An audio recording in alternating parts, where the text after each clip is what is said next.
आज हमारा ग्रेविटेशन का लास्ट एपिसोड है और लास्ट एपिसोड में हम देखने वाले हैं एनसीईआरटी के कुछ और क्वेश्चंस, क्वेश्चन नंबर 16 से क्वेश्चन नंबर 22 तक।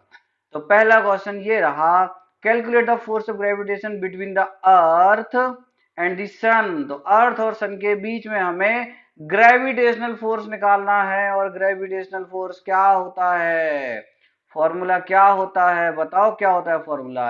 F इक्वल टू जी, मास पहली वाली ऑब्जेक्ट का, मास दूसरी वाली ऑब्जेक्ट का, अपॉन में डिस्टेंस का स्क्वायर। तो F इक्वल टू जी की वैल्यू रखी 6.67 इंटू 10⁻11। फर्स्ट वाली ऑब्जेक्ट अर्थ ले लो, तो अर्थ का मास ये लिखा है 6 इंटू 10⁻24।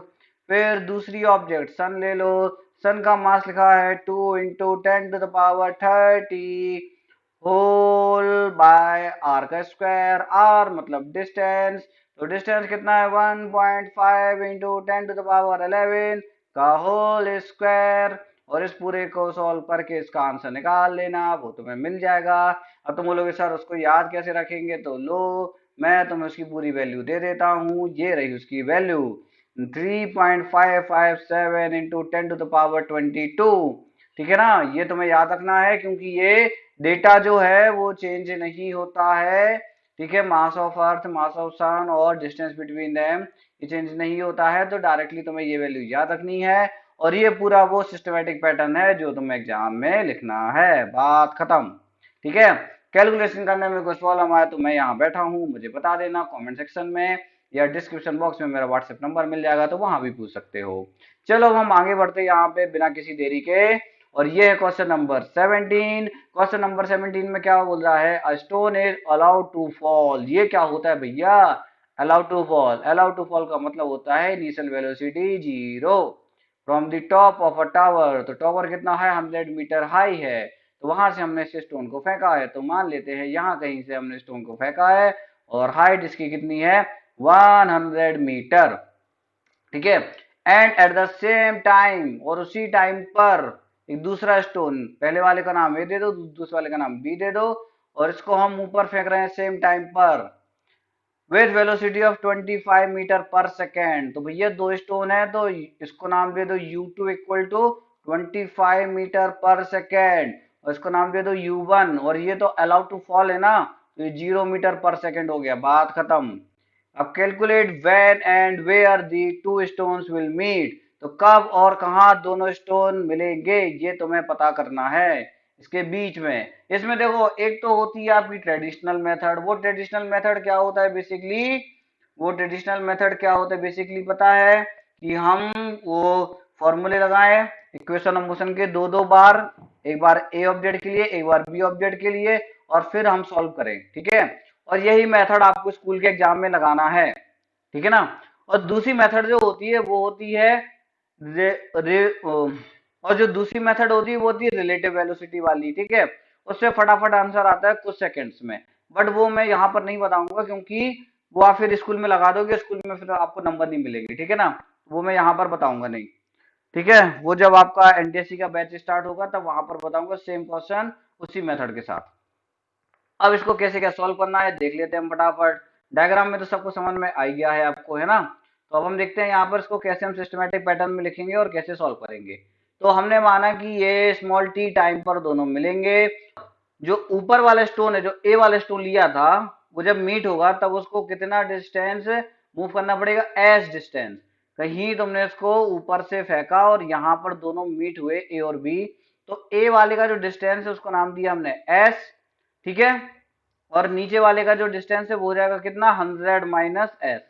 ठीक है, तो ये देखो 100 माइनस एस लिखा है एन अदर स्टोन के लिए। तो एन अदर स्टोन वो है जो हमने नीचे से फेंका था, बी वाला ये। ठीक है ना, यहाँ तक आया, और ए वाला यहाँ तक आया, इस टाइप से। तो पहले हम क्या करेंगे, for stone drop from the top of a tower, मतलब ए वाले स्टोन की बात चल रही है भैया। तो S equal to you T और plus half A T square. तो यू जीरो है तो ये तो पूरा जीरो बन रही है तुम्हारा। ठीक है, तो ये तो जीरो बन नहीं है तो कोई प्रॉब्लम वाली बात है ही नहीं इसमें।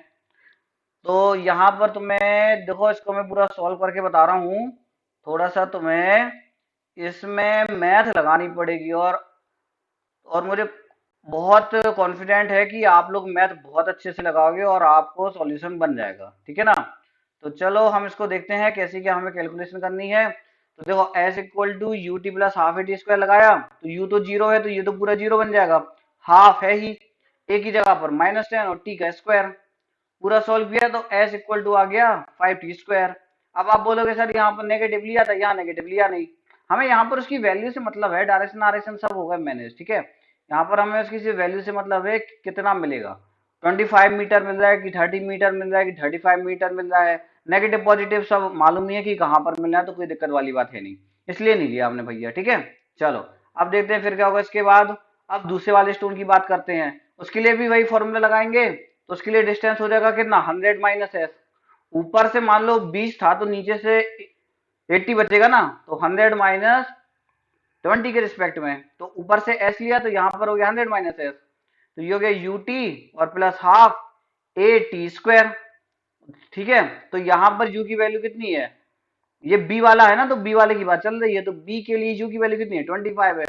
तो यहाँ सॉल्व किया तो एक इक्वेशन ये बन गई, ठीक है। अब एस की वैल्यू हमने वहां निकाल ली थी अभी पीछे, एस की वैल्यू निकाली थी 5t स्क्वायर, उसको यहाँ रख दो 5t स्क्वायर, तो ये बनेगा, देखो मैं यहाँ से बता देता हूँ, 100 - 5t square equal to 25t - 5t square, 5t square cancel, तो ये लिखा है 100 इक्वल टू 25t, बात खत्म। तो 25 बन जा 25, 25 टू जा 50, 25 थ्री जा 75, 25 फोर जा 100, तो ये आ गया टी इक्वल टू 4 सेकेंड, बात खत्म, पैसा खत्म। तो इसका मतलब ये दोनों मीट कब होंगे, जब 4 सेकेंड हो जाएगा टाइम। और S equal to 5t square लगा दो, देखो ये वही फॉर्मूला लगा है, S equal to 5t square जो हमने अभी पीछे निकाला था, ये 5 लिखा है ना, तो ये जगह 5 और टी की जगह पर 4, तो 4 का स्क्वायर, तो ये सॉल्व करा जाएगा 80 मीटर। तो both the stone will meet at a distance of 80 metre from top of the tower. अब आते हैं क्वेश्चन नंबर 18 पर। तो इसमें क्या है, एक बॉल को हमने वर्टिकली ऊपर फेंक दिया और जिसने फेंका उसके हाथ पर 6 सेकंड में वापस आ गई, after 6 second return to the thrower. तो कितनी वेलोसिटी से उसको फेंका, कितनी मैक्सिमम हाइट तक वो पहुंची, और 4 सेकंड बाद उसकी क्या पोजीशन थी, ये तीन तीन चीजें निकालनी है तुम्हें। तो यहाँ पर जो चीज थोड़ी सी तुम्हें समझनी है वो ये है कि हमने बॉल को फेंका और ये वापस आ गई 6 सेकंड में, तो ऊपर जाने में कितना टाइम लगा होगा, 3 सेकंड, 6/3 वो 6/2, तो ऊपर जाने का टाइम लगा होगा 3 सेकंड, नीचे आने का भी 3 सेकंड, ठीक है। तो अभी तुम क्या करो, इसको नाम दो ए पॉइंट, इसको नाम दो बी पॉइंट, और ये जब वापिस आया तो वो पॉइंट सी होगा, तो उस पर अभी ध्यान नहीं देंगे, अभी हम सिर्फ देंगे ए बी वाला पॉइंट, ठीक है, ए से बी तक का। तो ए से बी में देखो यहाँ पर इनिशियल वेलोसिटी हमें नहीं पता, लेकिन यहाँ final velocity v equal to क्या होगा, जीरो होगा ना, तो उसी चीज का फायदा उठाना है बस आपको यहाँ पर, ठीक है। तो देखो v इक्वल टू जीरो, ए की वैल्यू उसने दी नहीं है, और आपके बुक के हिसाब से वो -9.8 ले लिए, तो ठीक है 9.8 ले लो, कोई प्रॉब्लम वाली बात नहीं है, ठीक है। अगर आपको 10 लेना हो तो 10 भी ले सकते हो, उससे भी आंसर थोड़ा बहुत नियर अबाउट आएगा, ज्यादा कुछ डिफरेंस नहीं आता है, ठीक है। तो हमने फॉर्मूला लगाया v equal to u plus a t, v की वैल्यू रखी जीरो, u -9.8 × 3, तो यहाँ पर देखो अब क्या होगा, ये नीचे का आपको दिख नहीं रहा होगा, इसको यहाँ लिख देता हूँ मैं, ठीक है। तो 9.8 × 3 को यहाँ ले लो और u को वही रहने दो, ये पूरा सॉल्व होगा तो आंसर आता है 29.4 मीटर पर सेकेंड। तो ये हो गया, तो ये हमने निकाल लिया यहाँ पर इनिशियल वेलोसिटी जिससे हमने इसको फेंका था, ठीक है। अब बात करते हैं मैक्सिमम हाइट, मैक्सिमम हाइट मतलब यहाँ से यहाँ तक की हाइट पूरी, यहाँ से यहाँ तक की हाइट हम निकालते हैं।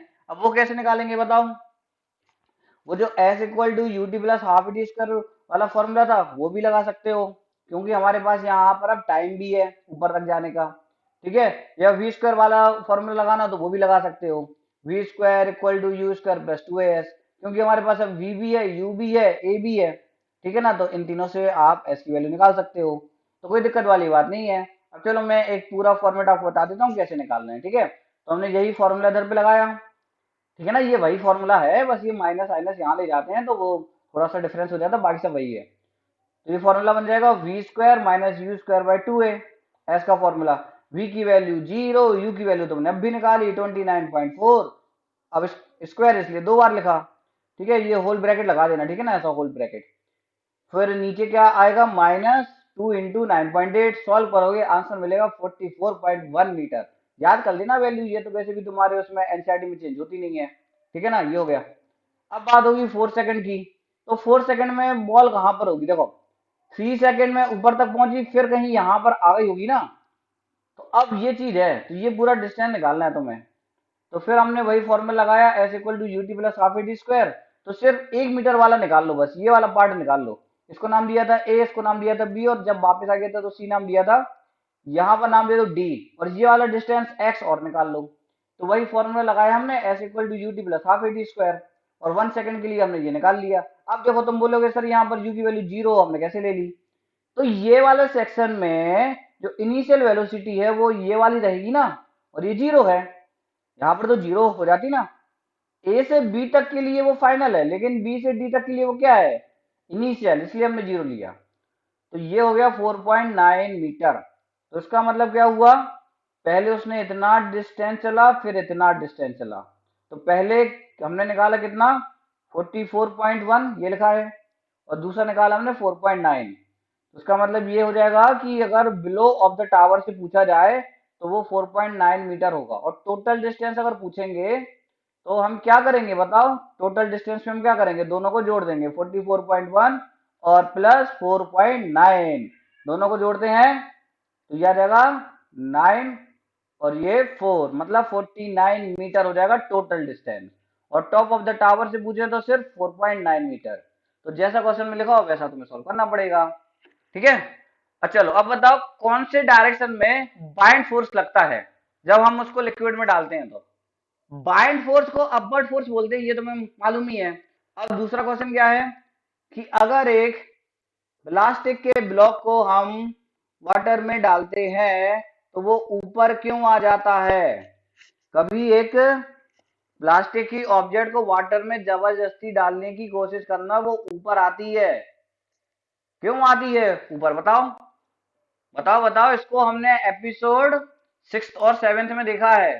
ठीक है, बाइंड फोर्स का था ना वहां पे। तो वो वाला पार्ट आप देखना, उसकी लिंक आपको डिस्क्रिप्शन बॉक्स में मिल जाएगी और काम हो जाएगा। ठीक है, उसको ध्यान से देखना तो वो आपको पूरा मिल जाएगा वहां पर। अब क्या होता है यहाँ पर देखो, इसका जो मेन रीजन है वो क्या है, डेंसिटी। प्लास्टिक की जो डेंसिटी है वो वाटर से कम होती है, इसलिए वो उसको ऊपर पुश करती है वो। ठीक है, ज्यादा होती तो उसमें सिंक हो जाती, डूब जाती। ओके, चलो एक और क्वेश्चन देखते हैं। एक कोई एक सब्सटेंस है, मटेरियल है, उसका मास दिया है 50 ग्राम और उसकी वॉल्यूम दिया है 20 सेंटीमीटर क्यूब।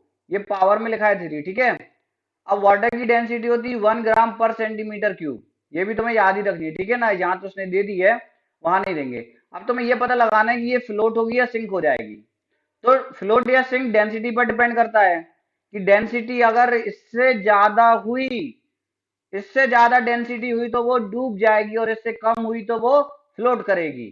चलो देखते हैं यहाँ पर। तो देखते हैं, इसका मास दिया है 50 ग्राम, वॉल्यूम दिया है 20 सेंटीमीटर क्यूब, और डेंसिटी का फॉर्मूला होता है मास बाय वॉल्यूम। तो मास तुमने लिखा 50, वॉल्यूम भी तुमने 20, आंसर आया 2.5 ग्राम पर सेंटीमीटर क्यूब। और ये वाटर से ज्यादा है, वाटर से ज्यादा, इसलिए ये क्या हो जाएगी, सिंक हो जाएगी। अगर ये 1 से नीचे होती तो ये फ्लोट करती रहती, इवन 1 भी होती तब भी नहीं डूबती। ठीक है ना। तो इसमें कोई डाउट हो तो पूछ लो जल्दी कमेंट सेक्शन में, और मेरा कांटेक्ट भी आपको मिल जाएगा डिस्क्रिप्शन बॉक्स में, वहां भी आप पूछ सकते हो। इसके जैसा ही इस चैप्टर का लास्ट क्वेश्चन है, वो है क्वेश्चन नंबर 22। इसमें भी देखो उसका मास दिया है, वॉल्यूम दी है। अब फिर वही चीज आपको बतानी है कि ये फ्लोट करेगी या नहीं करेगी। तो देखते हैं कैसे सॉल्व करेंगे। वही बात आ गई, मास 500 ग्राम, वॉल्यूम 350। सॉल्व किया, डेंसिटी का फॉर्मूला लगाया, मास बाय वॉल्यूम। तो 500 बाय 350, वैल्यू 1 से ज्यादा वैल्यू मिलेगी 1.428। तो उसका मतलब ये भी सिंक हो जाएगी। बात खत्म, पैसा हजम। अब क्या बोल रहा है कि कितना मास वाटर का डिस्प्लेस होगा। तो देखो वाटर का मास तुम्हें निकालना है। यहाँ पे तुमने लगाया density is equal to mass by volume का फॉर्मूला। डेंसिटी वाटर की पता है 1 होती है, मास तुम्हें निकालना है। वॉल्यूम कौन सी लोगे? वॉल्यूम यही लोगे, ठीक है ना, वॉल्यूम यही लेनी है तुम्हें।